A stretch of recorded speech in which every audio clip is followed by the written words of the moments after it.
Hi, അപ്പോൾ ഇന്നത്തെ വീഡിയോയിൽ ആരി വർക്ക് ചെയ്യുമ്പോൾ നമ്മൾ ഏത് നീഡിലാണ് യൂസ് ചെയ്യേണ്ടത്, ത്രെഡിന് ഏതാ യൂസ് ചെയ്യേണ്ടത്, അതുപോലെ ബീഡ്സ് യൂസ് ചെയ്യുമ്പോൾ ഏത് നീഡിലാണ് യൂസ് ചെയ്യേണ്ടത് എന്നുള്ളത് കാണാം.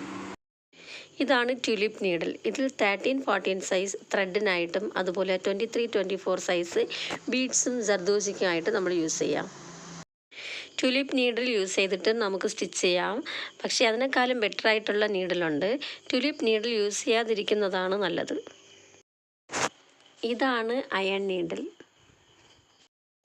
ഇതിലും ത്രെഡിന് സെപ്പറേറ്റ് ആയിട്ടും അതുപോലെ ബീഡ്സിനും സെപ്പറേറ്റ് ആയിട്ടും നീഡിലുണ്ട്. ഇതാണെങ്കിൽ വുഡ് നീഡിൽ.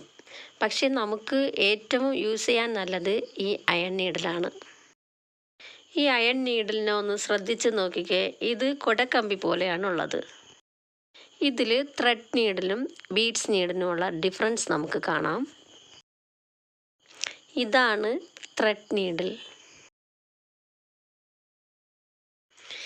ഇത് ഈ ഫസ്റ്റിനെ ഇങ്ങനെ ഉരുണ്ട് അതേ ഇങ്ങനെ വന്ന് ലാസ്റ്റിലാവുമ്പോൾ അതിൻ്റെ ആ വലിപ്പം ഒന്ന് കുറഞ്ഞ് അങ്ങനെയാണ് അറ്റം വരയ്ക്കും വരുന്നത്. ഇത് അങ്ങനെ കുറച്ച് തിക്കായിട്ട് തന്നെ ഏകദേശം അറ്റം വരെയും കാണും. ആ എൻഡിലാണ് അതിൻ്റെതായ ആ ടിപ്പ്, ആ സൂചിയുടെ ആ വളഞ്ഞ ഭാഗം അങ്ങനെ കാണത്തുള്ളൂ. ഇനി ബീഡ്സ് നീഡിൽ കാണാം. ഇത് ഇവിടെ നിന്ന് ഉരുണ്ട് ഇതുവരയ്ക്കും അതുപോലെ ഇരിക്കും. അതിന് ശേഷിട്ട് അതിൻ്റെ സൂചി അങ്ങനെ മുകളിൽ നിന്ന് അറ്റം വരെ അങ്ങനെ സെയിം ആയിട്ടാണ് ഇരിക്കുന്നത്. ഇത് ബീഡ്സ് ഇവിടെ നിന്ന് അറ്റം വരെ കോർക്കാണ്ട രീതിക്കാണ് ഇത് ഇരിക്കുന്നത്. ത്രെഡ് നീഡിൽ നമുക്കങ്ങനെ കോർക്കാൻ പറ്റില്ല. നമുക്കൊന്ന് കോർത്ത് നോക്കാം.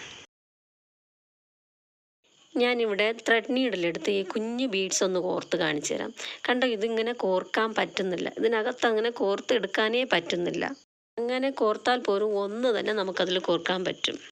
പക്ഷേ ഈ ബീഡ് നീഡിലാണെങ്കിൽ കോർക്കുമ്പോൾ ഇതറ്റം വരെ നമുക്ക് കോർക്കാൻ പറ്റും. നമുക്ക് നിറച്ച് ബീഡ്സ് അങ്ങ് ലോഡ് ചെയ്ത് വയ്ക്കാൻ പറ്റും. കണ്ടോ, നമുക്ക് ഇങ്ങനെ അത് തൊട്ട് ഇങ്ങറ്റം വരയ്ക്കും നമുക്കത് ബീഡ്സ് കോർത്ത് വെച്ചിട്ട് നമുക്കത് സ്റ്റിച്ച് ചെയ്യാം. പക്ഷേ ഈ ത്രെഡ് നീഡിലിൽ ബീഡ്സ് ഇങ്ങനെ കോർക്കാൻ പോലും പറ്റത്തില്ല. ഇപ്പോൾ നിങ്ങൾക്ക് ഇതിൻ്റെ ഡിഫറൻസ് മനസ്സിലായെന്ന് വിചാരിക്കുന്നു. Thank you.